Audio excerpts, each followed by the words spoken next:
हमारे साथ जुड़ रहे हैं नेपाल के विदेश मंत्री प्रदीप ग्यावाली। ये पहला इंटरव्यू है एक भारतीय चैनल के लिए। आज तक के साथ जुड़ने के लिए बहुत-बहुत शुक्रिया प्रदीप जी। बहुत ही महत्वपूर्ण डिसीजन ले रहा है नेपाल, अपने मैप को बदल रहा है, संविधान में संशोधन ला रहा है, लेकिन बिना बातचीत के, बिना भारत के साथ बातचीत किए। ऐसा क्यों? नेपाल ने तो काफी सालों से बातचीत के लिए अनवरत प्रयास करता करता आ रहा है। मैं आपको कुछ फैक्ट स्मरण कराना चाहूंगा। जब सन 2014 में कालापानी क्षेत्र और सुस्ता की समस्या को समाधान करने के लिए दोनों देशों के विदेश सचिव के बीच में एक संयंत्र स्थापित किया गया था, नेपाल के बार बार आग्रह के बावजूद उसका एक बार भी बैठक आयोजन नहीं किया गया और एक बार भी बैठक न करके गत नवंबर में भारत ने एकतरफी रूप से अपनी राजनीतिक नक्शा का 8वां संस्करण प्रकाशित किया, जिसमें नेपाल के कालापानी, लिपुलेख और लिम्पियाधुरा को समेटा गया था। नेपाल ने उसी वक्त उस पर आपत्ति जनाई, कूटनीतिक नोट प्रेषित किए और हमने कहा कि हम इस समस्या को समाधान करने के लिए बात करना चाहते हैं, कूटनीतिक ढंग से हम समाधान करना चाहते हैं। और हमने गत नवंबर और दिसंबर में 2 सेट ऑफ डेट्स प्रस्तावित भी किए, but there was no any response from Indian side.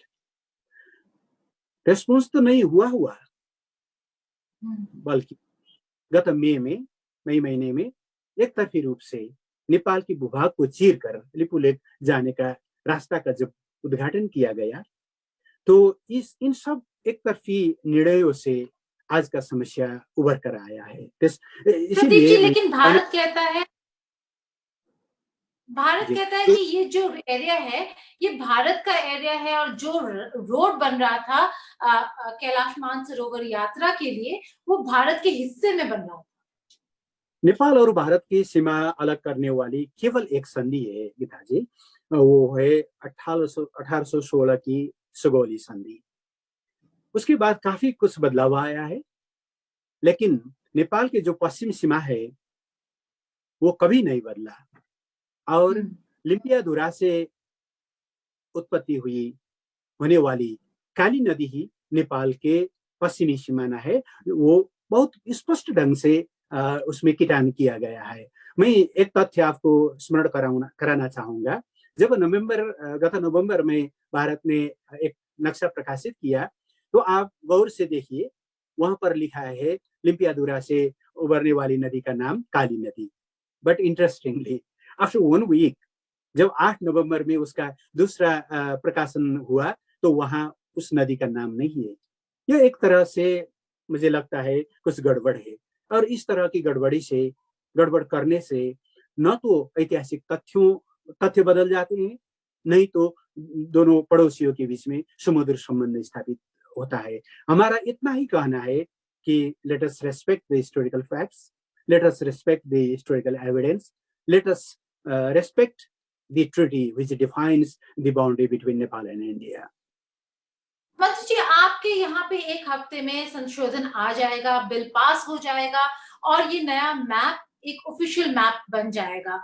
लेकिन अगर आप डायलॉग की बात करते हैं तो क्या कोई कम्युनिकेशन लिंक खुला है भारत और नेपाल के बीच? क्या आप जयशंकर जी से बात कर रहे हैं? क्या बैरागी जी हर्ष श्रृंगला से बात कर रहे हैं? क्या बातचीत जारी है या नहीं, या एम्बेसीज में बातचीत फॉरेन ऑफिसर्स के साथ हो रहे हैं? किस तरीके का एंगेजमेंट है अगर आप डिप्लोमेटिक एंगेजमेंट की बात कर रहे हैं?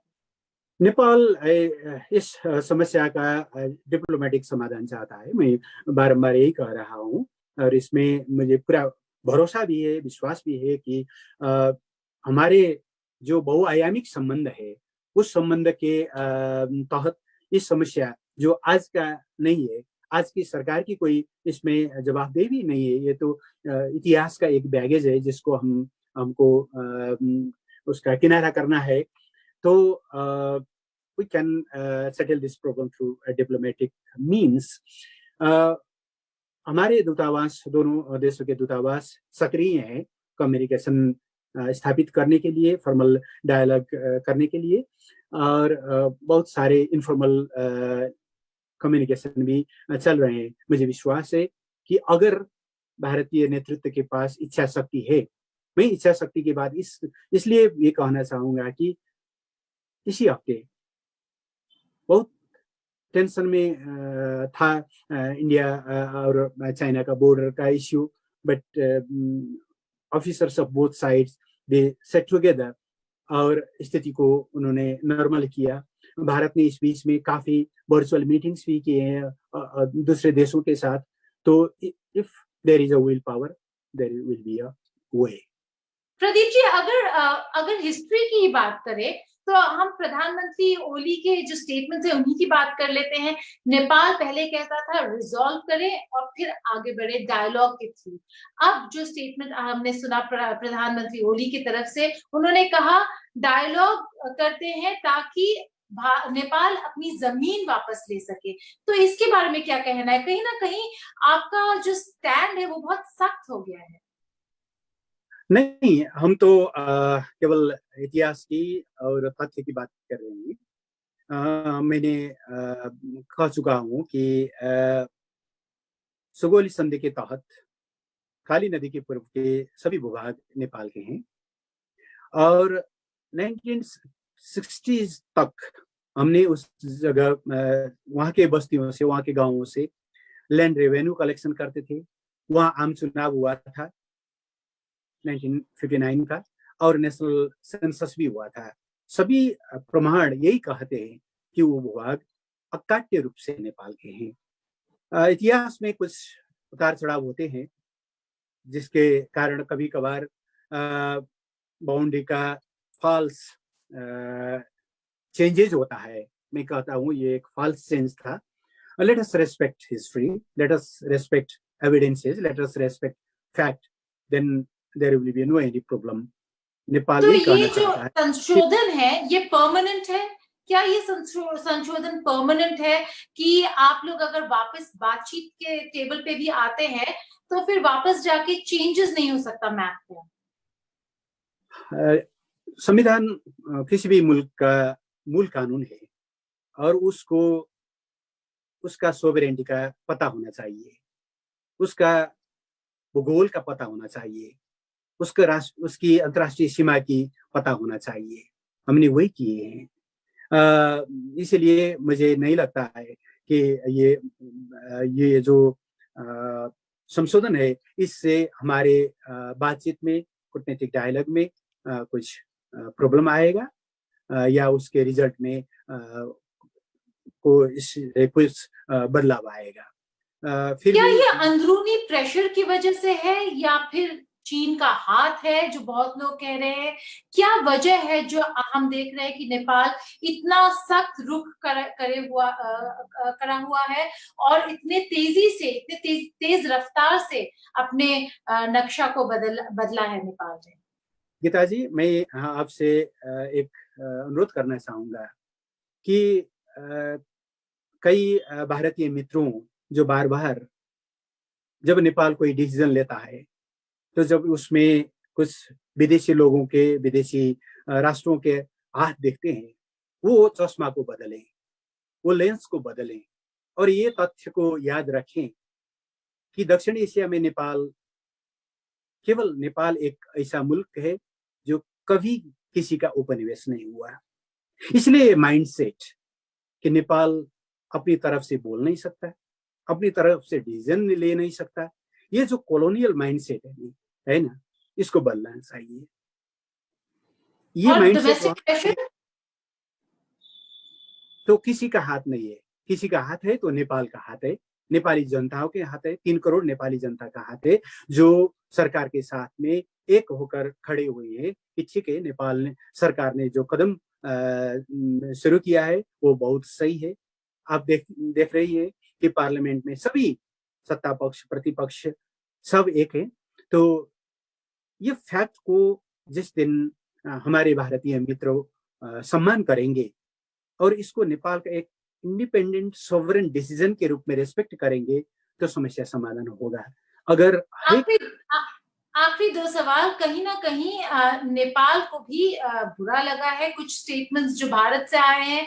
यूपी के जो चीफ मिनिस्टर हैं योगी आदित्यनाथ, उन्होंने जब कंपेयर किया नेपाल को तिब्बत के साथ, कि चीन वही हाल करेगा नेपाल का जो तिब्बत के साथ किया था। वो स्टेटमेंट कहीं न कहीं आप लोगों को बुरा लग गया। कॉन्डemnation प्राइम मिनिस्टर ओली की तरफ से भी आया। लेकिन क्या ऐसे जो स्टेटमेंट्स पॉलिटिकल लीडरशिप कर देता है, वो नुकसान पहुंचा रहा है भारत नेपाल के रिश्तों पर और रिश्तों को?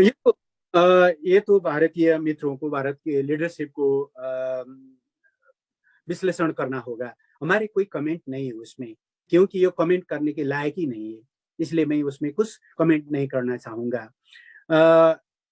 As a sovereign nation Nepal अपना खुद स्वतंत्र निर्णय लेगा, नेपाल के राष्ट्रीय हित में लेगा, और नेपाल के राष्ट्रीय हित के बारे में बोलना, उसके बारे में कोई डिसीजन लेना किसी देश के विरोध नहीं होती। जब हम नेपाल के हित की बात करते हैं, वो भारत के विरोध नहीं है। इस तथ्य को जिस हमारे भारतीय मित्रों को समझ आएगा, मुझे लगता है समस्या को समाधान करने के लिए वो एक नया विस्टा ओपन अप करेगा। आखिरी सवाल, कोई फॉरेन सेक्रेटरी लेवल मीटिंग के आपने डेट्स प्रपोज किए हैं भारत को? ऐसा कोई प्रपोजल है या आपके आपके दिमाग में ऐसा कोई टाइम फ्रेम है जब भारत और नेपाल को बैठ के बात करना चाहिए? हाँ, समस्या को जितनी जल्दी समाधान किया जाए उतने ही हमारे रिश्ते आगे बढ़ेंगे, क्योंकि हमको भविष्य की ओर देखना है। ये तो इतिहास की एक अनसुलझी हुई, इतिहास की एक विरासत है जो नेपाल के विपक्ष में हुआ था। नेपाल इसमें उस नेपाल को अन्याय हुआ था, हम उसको अंड्यू करना चाहते हैं और एक इक्वल फुटिंग में जस्टिस के आधार पे एक समृद्ध दक्षिण एशिया, समृद्ध नेपाल भारत के नई ऊंचाई के संबंध के बारे में फोकस करना चाहेंगे हम। इसीलिए जितनी जल्दी हो सके बैठक आरंभ करना होगा, बातचीत करना होगा और समस्या को खुले दिल से, किसी भी आग्रह पूर्वाग्रह से मुक्त होकर और तथ्य में आधारित होकर समाधान करना होगा। लेकिन नक्शा जो है वो परमानेंट है। जो नक्शा अभी नेपाल ने अपना जारी किया है वो परमानेंट है, वो नहीं बदल सकता। नक्शा तो परमानेंट होती है, ये तो नेपाल की बात है। नेपाल और भारत की कूटनीतिक बातचीत के लिए ये कई समस्या खड़ा नहीं करता, क्योंकि आप जानते हैं कि नेपाल के काला पानी और लिपुलेख भारत ने बार बार अपने नक्शा में शामिल किया हुआ था। फिर भी हम तो हर वक्त वार्ता के लिए तत्पर थे। तो ये नक्शा से क्या काला पानी और सुस्ता के बीच में एक बहाना बनाना, वो ये let's sit first in table, ये विकल्प के बारे में बातचीत किए जा सकते हैं। सबसे पहले तो बातचीत करना होगा ना। जी बिल्कुल। अब बिल्कुल आखिरी सवाल, कोरोना वायरस को लेके प्रधानमंत्री ओली ने फिर से कहा कि नेपाल, भारत से सबसे ज्यादा केसेस नेपाल जा रहे हैं। 80% से ज्यादा जो केसेस है वो भारत की वजह से है। इसके बारे में क्या कहना है? भारत की वजह से उन्होंने नहीं कहा। कृपया तथ्य को और उनके अभिव्यक्ति को ठीक ढंग से याद किया जाए। जब हमने मार्च 25 में नेशनल वाइड लॉकडाउन इंट्रोड्यूस किए और अंतर्राष्ट्रीय सीमा को हमने जब सील किए, उसके बाद करीब करीब 2,40,000 से ज्यादा नेपाली लोग जो भारत में काम करते थे वो अंतर्राष्ट्रीय सीमा पार करते हुए नेपाल में वापस आए हैं।